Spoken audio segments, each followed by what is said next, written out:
Tech News Weekly is sponsored by Hover.com. Domain names made simple. Go to gfq.hover.com and get 10% off your entire purchase. And by Stitcher Radio. Listen on the go via the Stitcher mobile app. For more information, go to stitcher.com/GFQ. Starting Tech News Weekly in 3, 2, 1.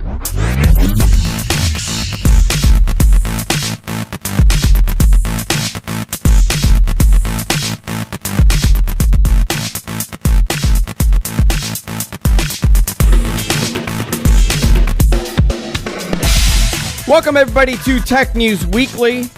After a week off, we are back in the studio. I'm Andrew Zarian. I'm joined by Erik Lanigan, as I am every other week. How you doing, Erik? I'm good. How are you?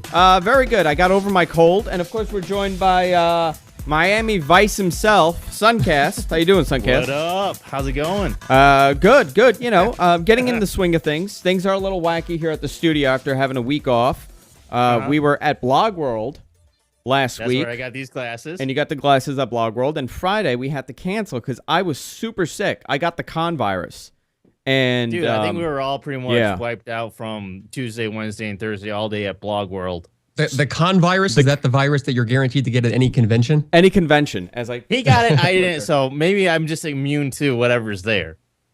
Yeah, well, you didn't get it, but you didn't shake hands like I did. I mean, I was shaking hands with every kind of creature that walked by me. And some of these people, I'll tell you, you do not want to shake hands with them.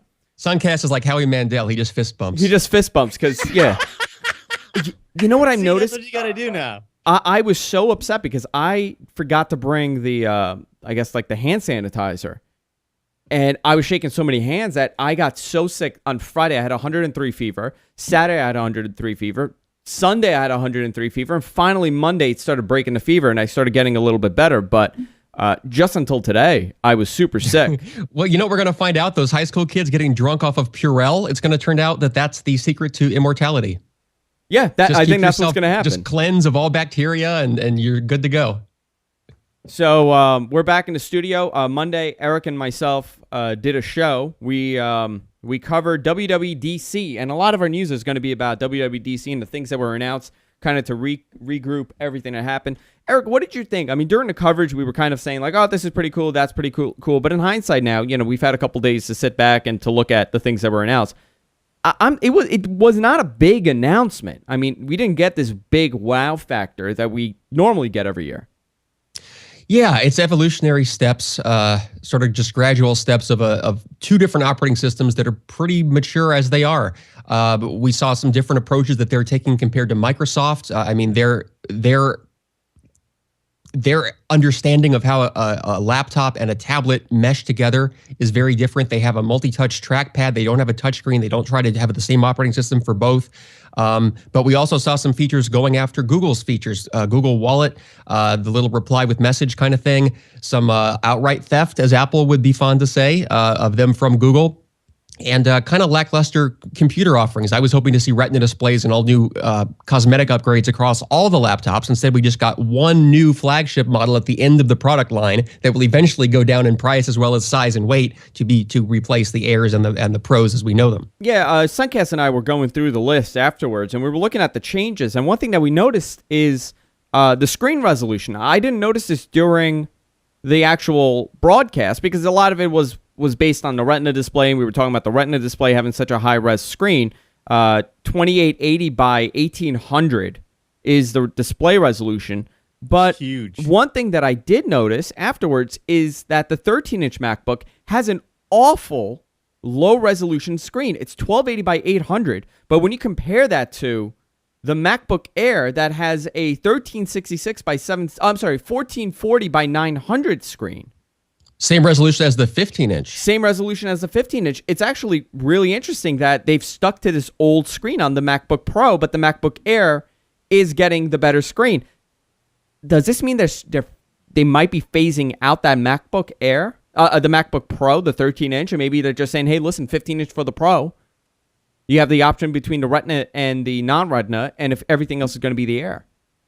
That's an interesting thought. Yeah. I mean, once you get down to 13 inches big of a screen, and you don't have an optical drive, and you have SSD and no spinning hard drive, what really is the difference? No Ethernet, you lose a couple of ports like that, no FireWire. What then becomes the difference between a 13-inch Pro and a 13-inch Air? I guess maybe nothing. What do you think, Sunkast? Who knows what Apple has in store? That's the whole thing, is that there's so many rumors out there that even if you do cling on to a rumor, it doesn't mean that rumor is any bit of some sort of truth. Oh, I cling to the rumors. Apple rumors are the only truth we have. I mean, that's what keeps it going, right? I mean, the rumors alone, the speculation alone really drives this company. Every blog post is a major rumor every week. We thought that perhaps they were going to announce some sort of Apple TV product, and look how well that came out. Well, you know what it was? I did not expect an Apple TV announcement. What I did expect, and I was almost 100% sure on this, that they were going to open up the SDK for development for Apple TV, so app developers could start developing whatever they're looking to develop. That's what I thought they would start doing, but there was no Apple TV announcement, and that to me points that they're nowhere near the level of readiness for an Apple TV that the media and the bloggers think they are. Everybody's expecting this also launch. Goes back to something you were saying earlier about how there's only the Retina display for the 15-inch MacBook Pro. Yeah, well, I think and no other model. Well, my opinion. And you were saying that could be due to the fact that they don't necessarily have the supply. Yeah, I don't think the supply chain could handle a 13-inch, 11-inch, and a 15-inch. I think that these displays are so. And then they would want to do a TV on top of that. Yeah, well, they wouldn't do the Retina on a TV. I mean, that would be silly. I know a lot of people are saying that, but what are you going to be able to watch on a Retina display? I mean, that's equivalent to 4K. In reality, there's nothing you could watch. I've heard some rumors. I think it was a Wall Street Journal that was saying that Apple might sign deals with a lot of these movie studios to release 4K versions of the film for iTunes, but how the hell are you going to download that, number one? It's going to be a huge file. It doesn't make sense. But as far as the Retina goes, I think this is a trial for them to see how they could keep up with it. And we'll probably get it next year, or the next refresh of these MacBooks. We'll start seeing the 13-inch Retina. I hadn't heard that rumor about maybe they were going to start doing 4K movie downloads on iTunes. I think you're right, though. I think they wouldn't do that because the download size would be obscene. I mean, we saw how long it took them just to offer 1080p, which they're offering at hardly any higher bit rate than the 720p version. So their 1080p is not really up to Blu-ray specs yet, and that's purely for bandwidth and storage purposes that they restrict that. And the whole point of the Retina display is that at that distance, your eye can't discern the pixels, and there is a mathematical distance that tells us at what size of TV your eye can no longer distinguish the difference between a 720p and a 1080p television. I'm guessing that at a simple desk, watching a laptop screen, you wouldn't be able to really see the 4K versus 1080p at a 15-inch screen size. One of the other stories from WWDC was, which I think got underlooked when it came to the bloggers, was the Passbook, which is a one-stop shop for tickets and boarding passes and other things. You could buy a Starbucks gift card, have it on your phone, and there you go. Now you just bought it and you left. This is their way of competing with Google Wallet in a sense. That was one thing that got overlooked in my opinion. I don't know how useful this will be, how many people will use it, because a lot of people are not using Google Wallet. But if they implement this all across the board on all their devices, this might become an important thing. Yeah. Because I think this is a very interesting thing in the fact that, in a way, they already have these type of programs for iOS devices. So to me, this is very odd in the sense that, oh, hey, we got this great new product, but it already exists. But at the same time, I do think that a lot of people will actually use this because I'll tell you what, when I was going to and from New York last week, I saw at least 2 or 3 people that had iPhones that were doing their boarding passes on their iPhone. Sure. I mean, it's easy. It's convenient. Everybody has their email on their phone. And mind you, I was not taking a big commercial airliner. I was on a smaller regional jet where there weren't nearly as many people traveling as there were with the other bigger airlines. Yeah. Yeah, I think this is the way of the future. I think this is how people are going to do it. Also, do you guys think Apple has any ambition to get into like the mobile payment space? I mean, people are speculating they want to become the next MasterCard, PayPal, and do really what Google Wallet was trying to do, become the thing that you swipe at every checkout counter at every store in the country. Yeah, I think they have their plans to kind of incorporate it with the phone, but it's still really tricky. I don't think people want to have their phone as their credit card. You're almost talking about two different things in a way. It's different when you just have non-financial items such as perks cards and boarding passes and concert tickets, or even Starbucks gift cards. If you wanted to actually have your personal financial information, your Visa card, your MasterCard, your bank information, and all that stuff, I think that's a totally different level, and that's not nearly as acceptable to carry on your phone or as easy to use on your phone as it is with these other things. Yeah, we're going to see where this takes it. If somebody could pull it off, is obviously Apple, because they can implement it throughout their iOS lineup. Unlike Google, where only one phone or two phones have Google Wallets on it, and I believe the Nexus has it, but not for Verizon, only on GSM. So that's Verizon forbade it. They said as additional testing is required to see if this can work on their network. The other thing that Apple announced was their Power Nap OS X feature, which puts your computer to sleep, but notifications are still coming through. But we realize that it's only with the SSD model, so it's only a limited amount of devices that could handle this. Some of the other things were, upgrades to Siri, Facebook integration, which everybody made a big deal about. And their new map, they've kicked Google to the curb, and now they have their own mapping system with turn-by-turn navigation. This is probably going to be rumor that we were hearing about. This is probably going to be the most useful feature from all these upgrades to OS 6. Now, Eric and I were discussing during the actual keynote, is this a matured operating system? Is Apple at the point where they cannot take a huge leap like when Microsoft has, and even Android at this point, they could take a leap and they could abandon whatever they're doing in the past. But Apple's become the safe bet. They've become the safe OS to adapt because it's going to work. Can they be innovative? Or are they stuck, they have to do these gradual upgrades? Do they have to slow down like Microsoft has over the many years? Eric, do you think OS 6 is a matured operating system where at this point, where can they go from here?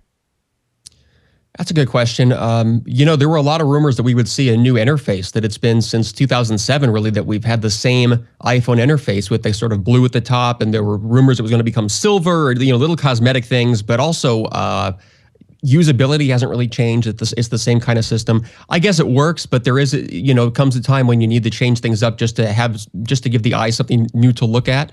Android arguably looks a little bit more modern. Maybe Windows 8, have evolved with their aesthetics more than Apple has, and yet we saw nothing about the overall design of iOS 6. Yeah. So I don't know. Yeah, they seem to have targeted just specific apps more than an overhaul of the whole OS. Some of the other, you really haven't seen them actually put any effort into changing the core operating system. You've seen it as applications that are a part of the operating system more than anything. This is something that I think I've been saying all along with other stuff. And a good example of this, I think, is if you look at RIM. When they came out with their current operating system, in a way, BlackBerry OS. Are you talking about BlackBerry 10? BB? No, I'm talking about the one that they have now. Oh, current. The one that's old and stale. Okay. And that's something that I've said for a long time now, is that you have this operating system, you have this brand that's been around for 5 years, and you're sticking to this 10-year roadmap, and you're not adapting or changing anything 5 years in. And because it's 5 years old, so much has changed that you have to pretty much scrap everything and start over again, which is where RIM, I think, is kind of heading right now.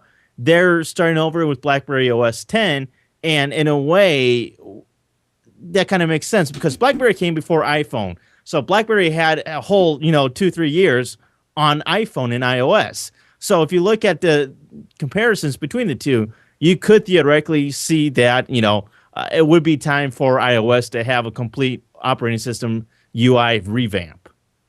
Yeah, I think we're at that point. Some of the notable upgrades, and then I want to move on to some of the other stories. Apple's bringing dictation to the Mac. About time. I think this is going to be a huge thing for many bloggers, writers, even people that send a lot of emails. What does this do to the dictation software? I think Dragon is the #1 dictation software. I'm really curious on how well this is going to work. We'll find out in about a month when it's released.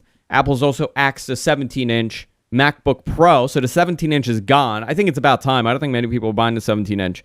Apple's FaceTime is going cellular, so you could use it over cellular connections. Eric and I were discussing how that was interesting. They didn't see 3G or 4G.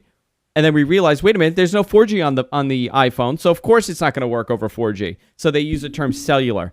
Also, another reason is why, because of the lawsuit that they had in Australia over the 4G title. Apple upgrades Siri. You're going to be able to get sports stats. It's going to have Yelp integration, Rotten Tomatoes, and expanded local search. So they're advancing Siri. Apple unveiled their new feature for Safari, unified search, iCloud tabs. OS 10 line will be upgradable in July for $19.99 rather than $29.99.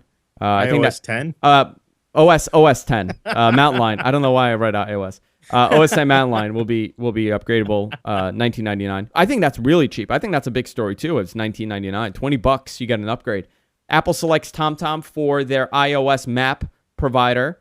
See, I think that's a big deal right there. Big deal also, and they're going away from Google Maps and actually going with TomTom. And I'm curious how much that link in-house is. Solution. I wonder how much they paid. I'm really curious how much that deal is for. And MagSafe 2 is added, so they have a new power adapter. It's incompatible with MagSafe, so you have to get the new power adapter, which is $100. That's a feature. It's a feature. It's better. So those are smaller, better. It's like a fraction of a millimeter thinner, but it only requires a $99 peripheral. I do want to say that we are starting to see life after Steve Jobs for Apple. Absolutely. And there were two things added to this device, to the MacBook, that I was very surprised. One, USB 3. Not really surprised, but okay. It's interesting that they took the leap because they were so behind Thunderbolt. They have 2 Thunderbolt slots now, no more Ethernet. Okay, that's something that they would do. But the big thing for me, and I was really surprised when they said this, HDMI out. And I know for a fact they were really against adding HDMI, and they were really behind the mini display and the Thunderbolt slots. So this is something, obviously, that was put into place after Steve Jobs passed away. I wonder what happened to Thunderbolt. I mean, the technology behind Thunderbolt made it definitely possible for them to just provide dongles for everything. Thunderbolt is so fast, it has so much bandwidth for each port, you could make any existing technology into a Thunderbolt adapter, including FireWire 800, which they've done, Gigabit Ethernet, which they've done. Both of those are now available as a dongle on the new Retina display. And HDMI. And HDMI up till now. I mean, that's what we use right now. We use an HDMI to Thunderbolt adapter. And I always expected that the way they would implement USB 3.0 would be through a Thunderbolt to USB 3 adapter. So I think it's very strange, very curious why they would start doing these as native ports instead of just going on Thunderbolt, whereas Thunderbolt, seems to have fallen kind of flat in the market. There aren't many peripherals that use Thunderbolt. They don't have faith in their own port. Yeah. Interesting. I mean, I'm very surprised at the HDMI. But to kind of move on past the Apple stuff, Verizon shared data plans go live June 28th. They're taking a leap into their unlimited plan. Now, this, if you look at that pricing structure, I don't know if you saw this, Eric, and I know John saw it because he sent the notes, but when I looked at this, I said, wow, this is really low. You're going to be able to share the plans, and let's say you get a 6 gig unlimited text, unlimited minutes, with 6 gigs of data, it's $80. I'm like, and you share that with 10 devices? That's really cheap. But if you look at the fine print, it's still going to cost you about $30, $30 to $40 per phone on that plan. Yep. So it's still coming out to about the same or even more than it was before. It's more in most cases. What it turns out to be is that unless you have basically 3 or more devices, it's going to end up costing you more. Yeah, for people who had for people who wanted either the cheapest personal smartphone plan, including the iPhone, or the cheapest smartphone plan for a family, those people are usually going to pay about $30 more for each month due to this pricing restructure. I mean, before the way it was, from what I remember, let's say the data plan was, let's say the base phone plan for family sharing was $70. And then you would tack on $9 per phone plus an extra $30 per data. So it was $40. So nothing has changed. You're still spending the $70 per and then plus $30, but you're getting unlimited text. and unlimited minutes. I don't know. It's interesting how they did this. It's a little convoluted, in my opinion. It is a lot convoluted because the fact that you actually have to pay a fee per device. So you not only do you have to pay a fee for the plan itself, but you have to pay a sizable fee for each device that you add. And if it's a smartphone, that's $40 per phone. Yeah. Which is quite a bit, in my opinion.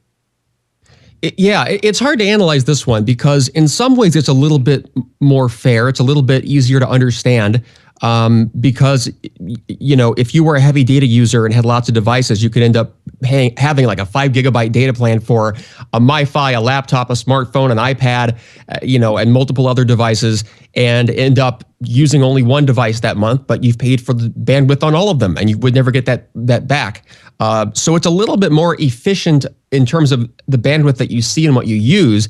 At the same time, they've really increased the price of the bandwidth, and they know, and they've definitely said as much, that is their new profit center going forward. It's selling the internet bandwidth. So they've raised the price on that. So it's a little bit easier to track and understand now, but the price has gone up. And also AT&T says that they're going to do something very similar in the future. I think they're all going to this, but I think where you kind of save, very scary. Where you save in this is with tablets. Because if you have a tablet on your family plan, it's only $10 a month for that tablet for your family share. I think that's pretty fair because let's say I have an iPad. I would have to go get a separate plan for that iPad to have the internet, and that's going to cost me about $40 a month to put 4G on my iPad. Now it's only going to cost me $10 per tablet. Hotspots, mobile hotspots are going to be $20. You could add a basic phone for $30, and now you could add a smartphone for $40. So I think anything more than I think $20 per device is too expensive. It's a little too expensive, but I think you kind of save on their tablets, or they look at it as, well, a lot of people have mixed environments, so you might have one tablet, you might have one smartphone, you might have one basic phone, so in the end, it kind of evens out. You may think you're getting a better deal, but in the end, everything goes flat, and you're exactly where you were before. Right, and I'm looking again at how, for a notebook to have an additional... Hold on 1 second. The mix minus is all whacked out for Sunkast connection. What was that, Eric?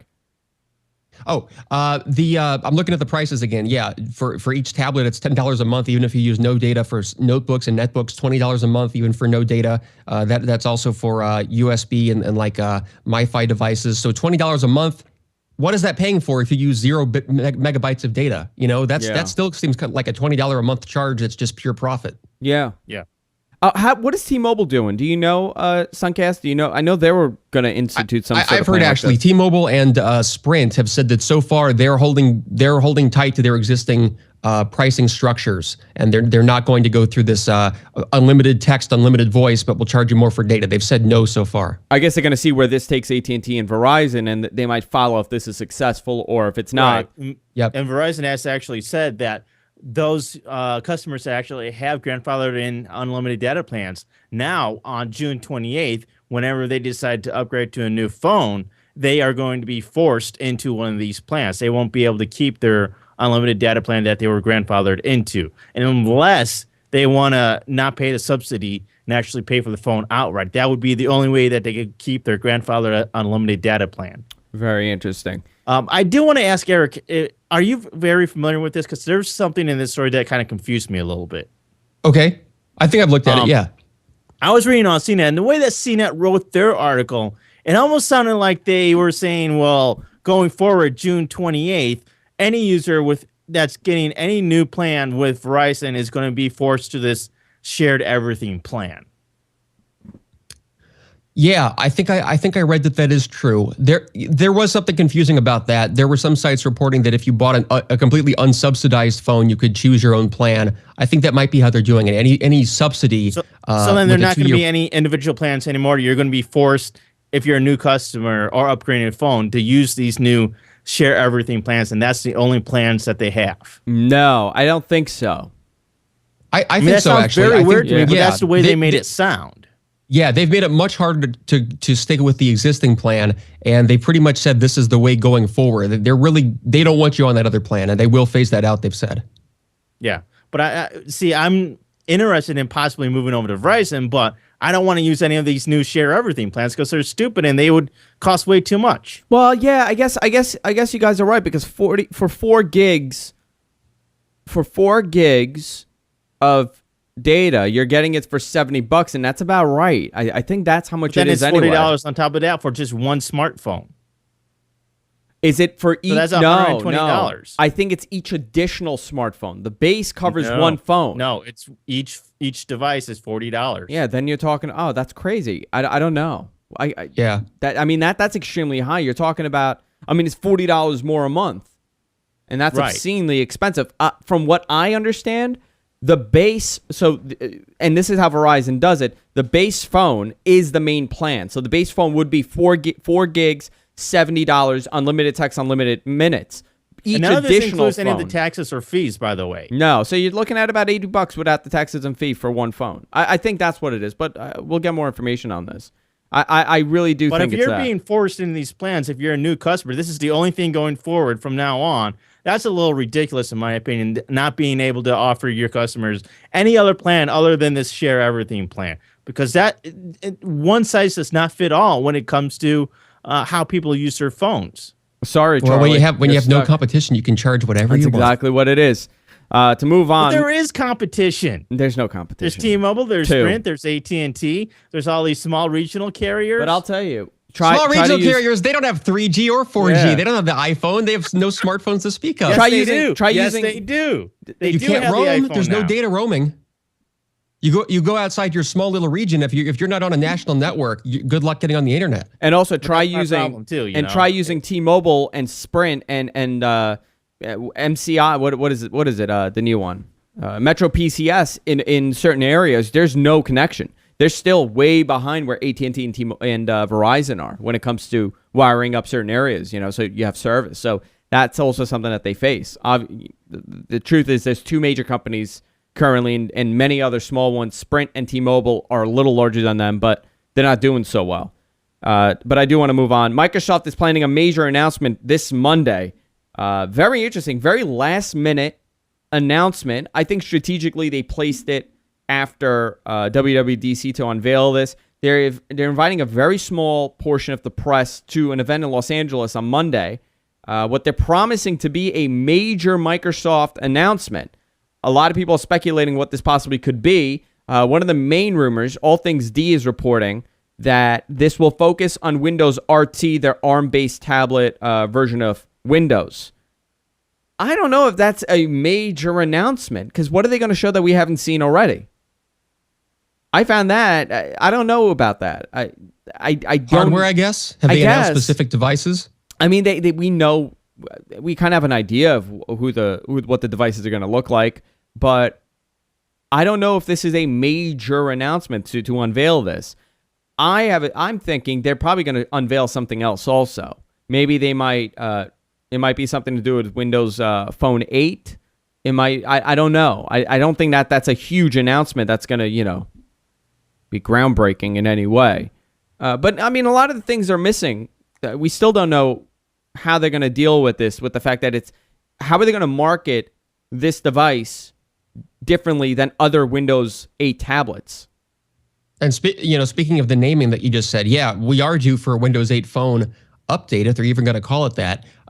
It made sense to think that they were going to have Windows 8 for the desktop, Windows 8 for the tablet, Windows Phone 8 for the phone. Now that the tablet is called WinRT, no hint of an 8 in there. What will they call the phone? We don't know. Well, what they're doing here, and this is going to be really confusing to people. The name of the ARM-based tablet is not Windows 8. It's Windows RT. That is the name. Very weird. So how are they going to condition the user? They're going to have 2 tablets next to each other in, let's say, Best Buy. One is going to be an Intel processor. One is going to be an ARM processor. One is going to say Windows RT. One is going to say Windows 8. I don't think the user is going to understand the difference.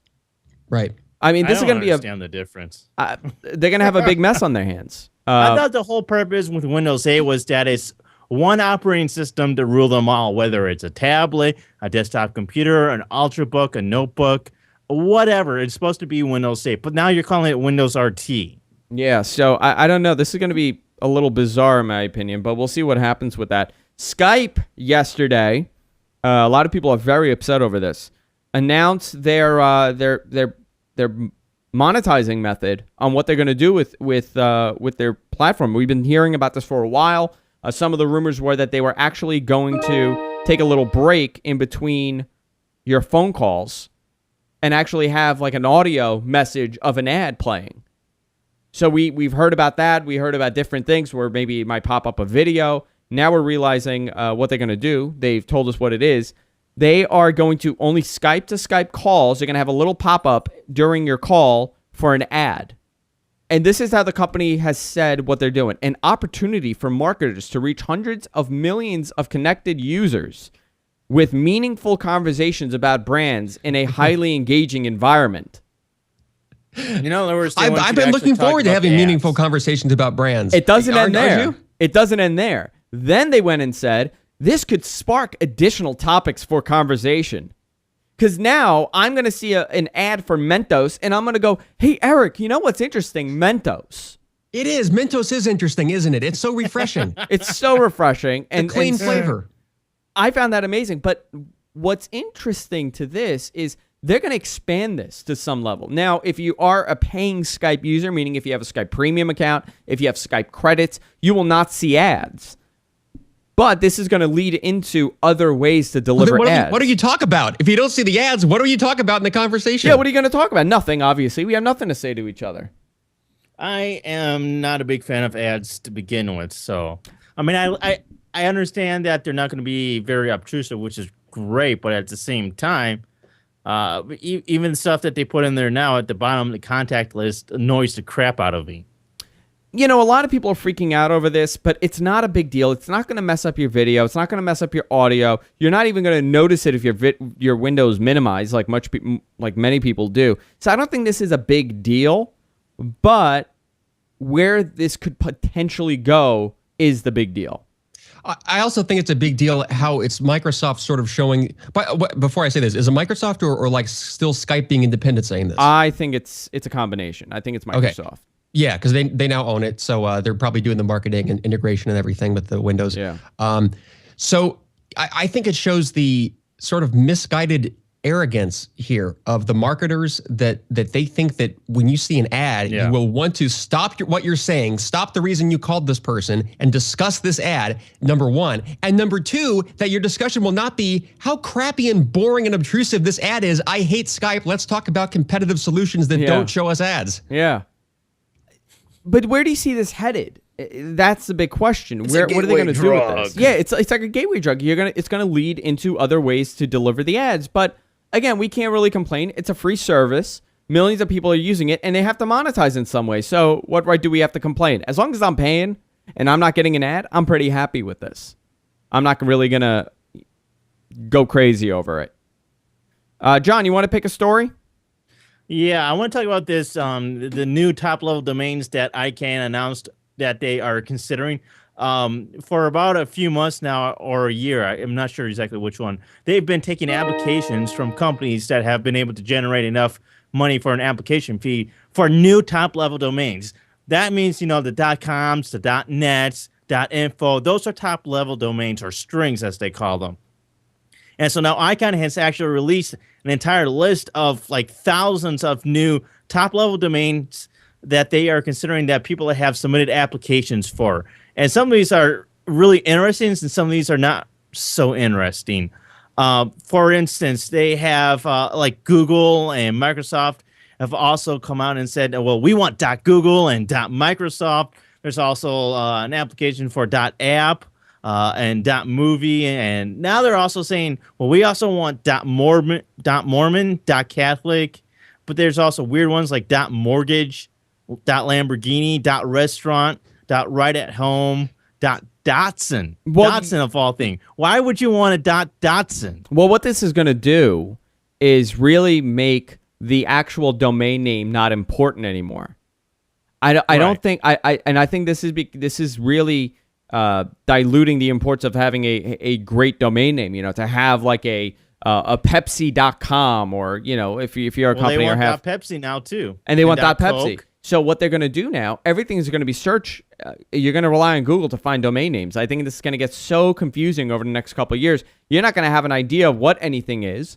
If you want to find a show, or if let's say you want to find, I'm thinking of a product like a laptop. and you use a website called like toplaptops.com, that's not going to be the website. It's going to be, Michael at Dell. .Dell. Yeah, it's going to be info.dell as the domain name. So I think that's going to get really confusing. That it's already confusing to me. The fact that why would you want to say domain.Lamborghini or domain.restaurant? All these words that no one knows how to spell. Right, and we've also seen that, to have like a top level domain like restaurant.com, there's nothing on these sites. These top level domain names are useless sites. Yeah, business.com, broadcasting.com. Those went, what was it, broadcast or broadcasting? What was Mark Cuban's thing? Oh, it was one of the two. One of them. And it went for millions. Billions. No, it went for billions to Yahoo. They pretty much bought it just for the domain name and then realized how worthless that was. Business.com, news.com, those got bounced around throughout the 90s and I think wound up now they're like CNET redirects now, or CBS redirects. I think sex.com was another one that went for a really high amount. Right. Yeah, people were fighting over it for a long time. And look at where the they have like 10 or 11 people fighting over .news, .music, and .movie. No one's going to think about that. I don't think these will ever take off. No, they're not. As we've seen in the past, they've introduced new top-level domains such as .me, .info, and part of the problem with these, and especially like .co's, is that they want $30 a piece for these domain names, which is a lot more than .com, which is only, around $15 or so. They introduced .co to actually replace .com, but .co actually costs $30 more. Yeah, .co is expensive because I'll tell you why. A lot of people are thinking the .com boom that we had with domain names. People are now freaking out and they're saying like, wow, I really missed out on the .coms. I could have bought a lot of domains, sat on them, and really sold them for a high amount. .co is going to be the next one because .coms are running out. So if you get tech.co, it might be worth a lot of money. But what they're not realizing is that the more you're saturating the market with these domain names, these top-level domain names like .tech and .google and .news, the less valuable your domain is going to be. And the value of a domain name is not what it was 5, 6, 7 years ago to get a big top-level domain name. Right. Now, because everybody's searching, it's really not important. Your search ranking is the most important thing than actually having a domain name. Well, for That's example, right. I saw statistics saying that for people who are app developers in Apple's App Store or Android, they found that there's hardly any correlation in sales boost by having the actual .com of your name. If you just have like the name of your app, app.com, like have app or application right there, or for iPhone, like right there in the URL, doesn't affect your sales because people just Google it anyway. Well, we had the story a couple months ago about the .xxx domain names going for sale, and it was $100 for the domain name. And a lot of universities were buying the domain names, the .xxx domain names, and a lot of major companies were buying it to protect their assets. So I think the value in these domain names is to protect your brand and protect your identity. In a way, that's a big scam because they introduced these new top-level domains that these companies and yourself now have to buy to protect yourself so that somebody doesn't get andrewzarian.xxx. Right. And of course, by the way, did you get that yet? And the biggest I don't, companies. no. Oh, sorry, what? He asked me if I got the .xxx. I don't have it yet. Sorry, the Skype delay. The companies already have a right to their trademark of .com. So like, Pepsi, they have the trademark right. They can go to ICANN and say, look, we've had this international trademark for many years. We obviously own the name Pepsi in every regard, legally in every other sense. So give us the .com. And it's their legal right actually to take that or seize it. Yeah. Same with anything else that opens up. .us, it was a land grab of trademark owners. And that's what's going on here. It's mostly trademark owners and people who can afford this. I almost wonder if it is some kind of money grab from them. I don't know what ICANN needs the money for, what they have in mind for that. If there's a conspiracy, I can't figure out what it would be. But it seems redundant because why would you need .pepsi if you already have Pepsi.com and most people don't even understand a domain other than .com anyway. Yeah. They've suggested .education. We already have .edu. Why do you need .education? That's what 1, 2, 3, 4, 5 extra letters that you have to type now to go to a domain name. Yeah, I mean it does reek of a conspiracy to create more revenue. For everybody. I mean, ICANN and the domain registrar companies. I don't know. Why would you need all these domain names when there's no reason to have it? It's interesting. Also, we've had subdomains since as long as there's been a web. You could do something.something.com. You could do diet.pepsi.com or something, but no one has done that. I mean, what are you going to do? Lamborghini.Lamborghini, that's your website? It's redundant. It's circular. Just have the .com or have a domain in front of the top level .com. It'll be like store.lamborghini. .com. McDonald's.restaurant. McDonald's.restaurant. Yeah, it's going to be interesting. You're going to have to buy thousands this of is domains. all just about money, in my opinion. Yeah. Interesting. The DOJ is looking to whether Comcast and other TV giants are unfairly capping Hulu and Netflix. This is something that we've discussed, I guess, over the last couple of years. Since we've started the show, we've discussed this. I know Comcast is big on the caps. Now the DOJ is looking into whether it is not right to cap Hulu and Netflix and all these services. What is that? How does that work? You're paying for a service like Hulu and Netflix, and Comcast is actually capping you at, 300 gigs right now, Sunkast? Actually, yeah, it's between 250 and 300, but at the moment, because they're actually looking at new policies, they've suspended any bandwidth caps. Oh, they have? For the time being, time being. I guess, I don't know. They're testing the two new policies, and where they're testing these new policies, they have the caps in place, but for every other market, because they don't want to be like unfair or something like that. I don't really understand it why, but they've suspended any sort of data caps. This net neutrality debate is going to continue for many, many years, and the way that these ISPs are handling it, it's really unfair. Where some people are now going to get favoritism. I still stand by. The theory that these guys are now going to start selling. They're going to become almost like subcontractors. They're going to start selling Hulu. So Comcast will sell Hulu. Hulu will give them a cut from the sale. And now if you bought it through Comcast, you're not going to have a cap on there. And Netflix too, or any of these services. We're seeing it with the cell phone companies. I think AT&T is going to start doing this very soon, where they're going to play favorites where they're not going to charge you for certain applications. I think the beginning of the end is going to be when we're getting these Netflix phones and these Hulu phones and these YouTube phones, where you're not going to get capped for whatever you do on these phones. But if you don't have this phone, you're still going to, fall into their pricing structure. We're going to see this from Time Warner, from Comcast, possibly Verizon, where if you buy Netflix through them, you're not going to get capped on that. Right. Or the infamous 1-800 number. Promotion theory. This idea put forth by AT&T a few months ago. They picked terminology that everyone would think fondly of. 800 number. I can make calls for free. I love the 800 number system, and claiming that that's what they would have, whereby a company like Netflix or Apple subsidizes your bandwidth by giving money to Verizon, and then Netflix is free or unlimited on that, as opposed to being $50 a gigabyte with their new plan. And as nice as that sounds, that would really be the end of the internet and the end of any new content industries that we thought would be born from the internet. Yeah, I mean, what are you going to do when Comcast turns around and says, okay, Hulu, let's say Hulu's $9.99, but you have to buy it through them, and now it's $14.99 a month, and you get it billed on your it gets put on your bill, and they take the $5 a month from that, and they give the rest to Netflix. They might hold Netflix. Their future in their hands. Isn't that kind of like blackmail in a way? Listen, this is how it works. This is how they've been able to do it. Blackmail to me. What do you think they do with their? What do you think these companies are doing with their bundle packages? You get punished for not buying extra services from them. So let's say we have Fios. If I want to eliminate HBO, Cinemax, and all these premium channels, it's still going to cost me the same as having them, because then they penalize you and they charge you more for not getting a bundle. Well, that's choice, Andrew. You have choice there. Yeah, we have some choice. I mean, we have Time Warner and them, but I mean, that's what they turn around and do. Like, I call it because my bill is like $200 and something a month for cable. It's like $260 a month for cable, which is insane. Files. Well, no, I mean, if you read how these guys talk, that actually is what they say. They say, well, you can choose how many channels you have, and they'll just call that's your choice. Who needs competition when you have all these choice within our existing plans? But as you just said, they play that game where even the highest price item with all the packages of channels cost the same as everything lower. So it's not choice at all. Yeah, they.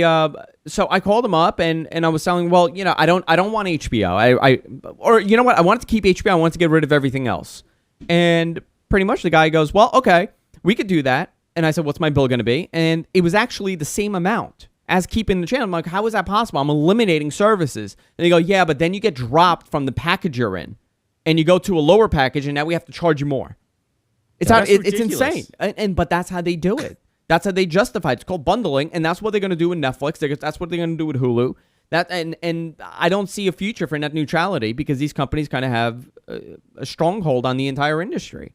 And the way you get anything done in Washington nowadays is to hire a lobbyist and throw money at the lobbyist, who then becomes the author of legislation, the person buzzing in the ear of the politicians, the person giving money and organizing money and contributions to the campaigns. People who watch the show might know who Larry Lessig is, because he did all the copyright stuff back in the day. I think he was instrumental in founding Creative Commons. And he sort of, in his quest to understand copyright law and how far we've gone from the sensible approach to copyright, he did all this research, and now sort of he's like I don't know if he is a professor of this exactly, but he wrote a book called Republic Lost, talked about how it's just all about the money. It's who's outspending whom.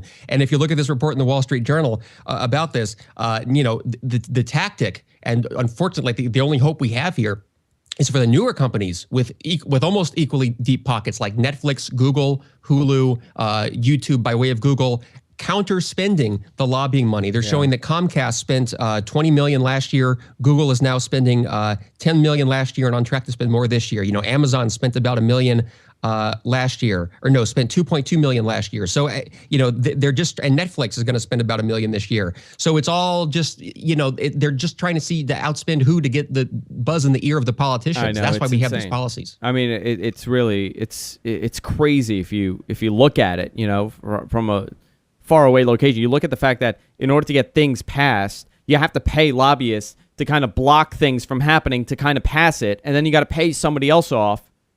Special interest groups have to pay people to pass a bill. I mean, it's like everybody's paying each other off, and whoever can get paid the most. You have to pass the bill. Yeah, Didn't some insane. politicians say that once about something? What did he say? You have to pass the bill to find out what's in it. Yeah. Right. Well, it's a pay-for-access model. The more you pay, the more you put into a lobbyist and their presentations and their presence in Washington, the more influence your company has on the entire nation. Yeah, and it's a scary notion, but it is what it is. Time for Picks of the Week, guys. Every week, myself, Sunkast, and Erik, every other week when he's here, we pick a product, anything to do with technology. It could be a hardware, it could be software, it could be just a concept. I think you did a blog post about certain bit rates and audio formats a couple of weeks ago, which got a lot of controversy behind it. It was very interesting to hear. So this is what we do every week. If there's a product that you like, you could submit it to us. You could send us an email at guysfromqueens@gmail.com, and we'll take a look and we'll feature it on the Picks of the Week. Who's going to go first this week, Sunkast? You are. I am. Are we all set? Okay, so my pick of the week, let me get the new lower third here, which we have a new lower third. There we go.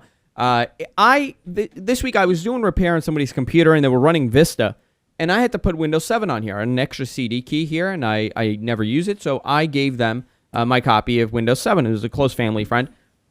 And then I realized that it's a netbook, and there's no optical drive, so how am I going to install Windows 7? Well, I could download an ISO file, and I could run it, and it'll be a whole thing.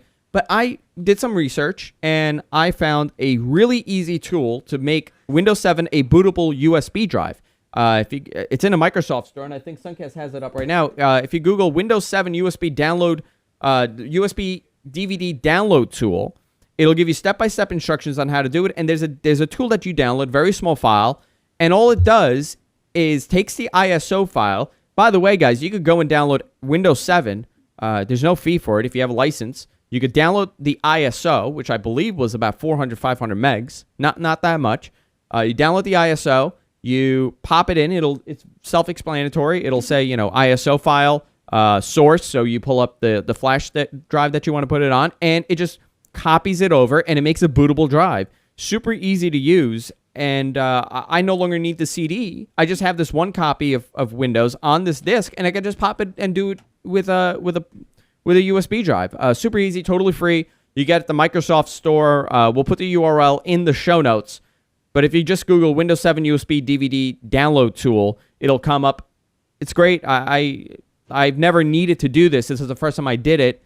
And they've made it a pretty... before. Yeah, I know you have, but I never had to because everything has had an optical drive, and I have the CD, so I popped it in. I never had to put it on a netbook. and it was really easy to use. Now, you could also do this with Office. You could download Office. They have an ISO file, so it gives you the option to do Office. But you could even just download the version of Office. It's an exe file, execute it, and you're able to install it that way. So Microsoft has really done a good job in making this accessible, making it very easy for you to download these files rather than relying on a CD. A lot of people, they lose their CDs, they break their CDs. Really easy to use. Next week, I have a tool on how to retrieve a CD key. So I'm going to do that next week. I had to do that also, so we'll do that next week. Eric, what is your pick? What is your pick of the week? Oh, by the way, who would have thought that Microsoft would be, giving you ISOs to download and burn? I know, yourself? It's a totally different world. Different world. Okay, my pick is the Mac Update Bundle for June 2012. As I say this now, you've got 5 days and 6 hours remaining to get your Mac app bundle. If you're familiar with Mac Heist, where they do a greatly subsidized bundle of the best shareware and small applications, Mac Update is a similar thing from a different company. If you go to mupromo.com, Mac Update, their promo, you can see this. This is like the best one I've ever seen them do. And I really am excited and recommend this. I would have bought this myself, except I already own most of the applications in this and I paid full price for them. Wow, I'm looking at this right now. This is a huge bundle. It's huge. For $49, $50, you get Parallel 7, that's an $80 value. BusyCal, that's everyone's favorite iCal competitor. It's like iCal on steroids. I've never used it, but it's very popular. $50, that's in here. ScreenFlow 3, screen sharing or screen capture application, normally $100. Civilization 5, Espionage Speed Download 5 is my favorite and probably, I think, one of the only and best download accelerators on the Mac. I use that all the time. Jaxsta is a program that you've heard me talk about. I think it was my pick on this show a few months ago. Yeah. $50 program that I just bought for full price, and that was in here basically for free. That's an incredible tool to sort of rip and download embedded Flash videos off of all kinds of websites. You can get documentaries. You can get, I think, BBC iPlayer it works with. It works with, I think they even said like Spotify, like things you would never expect it to work with. It doesn't work with Hulu or compress or encrypted sources like Netflix, but there's a lot you can find that will just go bloop and just download with this little sound effect just right onto your hard drive. What else here? My Living Desktop, a Better Finder Rename, that's a classic. All this for $50. And again, Parallels. If you don't own a copy of Parallels, $80, it's right here. It's worth it just for that. I know. So yeah, if you have the latest version of Parallels or don't have it, it'll give you the latest. So yeah, this is awesome. Mac Update promo for June 2012. You only have 5 days left. mupromo.com. And I'm looking at the website right now. It's a $457 value. You're getting 90% off the bundle. So it's $49.99. I mean, that's a great deal. It is. I mean, yeah, they'll always give you statistics like that. But in this case, I think the applications that they bundled are particularly useful. It's one of the best all around. Yeah. They have some of the best tentpole applications in this bundle than they've ever had. Yeah, very, very cool. Sunkast, your pick. All right, so my pick of the week this week is a add-on for Firefox called Down the Mall. And I'm sure many of you have heard of this program before. Down the Mall is a awesome download manager for Firefox. It's like the download window on steroids, and it allows you to do so much more than just downloading. For example, I've had several projects where I've needed to download a whole bunch of things off of a website, such as a list of links, a list of images, and Down the Mall makes it so easy to do this thing because it has filters. So you basically just install this add-on, right-click, choose Down the Mall, and it'll allow you to actually filter out what on this page you want to download. So say you want to download only images, or say you want to download just images. You can select filters in Down the Mall's download manager window to filter out just those and click download, and it'll download all of these for you automatically instead of actually having to click one by one, right-click, save as, right-click, save as. Down the Mall makes it so much easier, but it has a whole ton of other features as well. Not only does it accelerate your downloads, it'll also allow you to do custom filters. So you can do like regex. If you're familiar with regex, you can make regular expressions to filter out whatever it is that you want. You could change however you want the names to be. If you want to save it to the subfolder that it's in, and then the name and the extension, you could do that as well. It's very, very cool. You can also set up favorite locations. So let's say you wanted to do one-click downloads, which is one of my favorite things to do. I download a lot of stuff all the time. A lot of it is, like videos, and I save it to the same location almost every single time. So I just, whenever I click download, it'll show me an option in that download dialog box. Where do I want to save this? Do I want to save as, open it, etc.? But there's also a button that'll be for download automatically. You just click that one button, and it'll automatically start downloading to that location that you last used. It's very awesome, very easy to use. You can just get it at the add-ons on Mozilla.org. It's called Down Them All. Very cool. And that's our picks of the week, guys. Be sure, if you missed any portion of the show, you can go to our website, guysfromqueens.com or gfknetwork.com, and subscribe to our shows. We have it posted within 24 hours. You can subscribe there. We're on iTunes. We're on Zune. We're on Stitcher Radio. We have a live audio feed on Stitcher Radio. So if you're listening on the go to Stitcher.com/GFQ and download the app. You can install it and listen to us on the go. For all things Erik Lanigan, you can go to eriklanigan.com. Also follow him on Twitter at Erik Lanigan. Sunkast is also on Twitter at Sunkast. Also, Sunkast has an awesome site. If you're a up-and-coming independent artist that does cover songs on YouTube, or if you like cover songs on YouTube, you could check out Amadeus.com. We're going to have a link in the show notes so you can check out his website. Also, you can watch us live every Friday at 5 p.m. East at gfqlive.tv. Stay tuned. We have a lot more programming here. If you're watching live, it's Friday, so we have Behind the Counter, followed by the Free-for-All. And until next time, we'll see you all next week. Good night, everybody.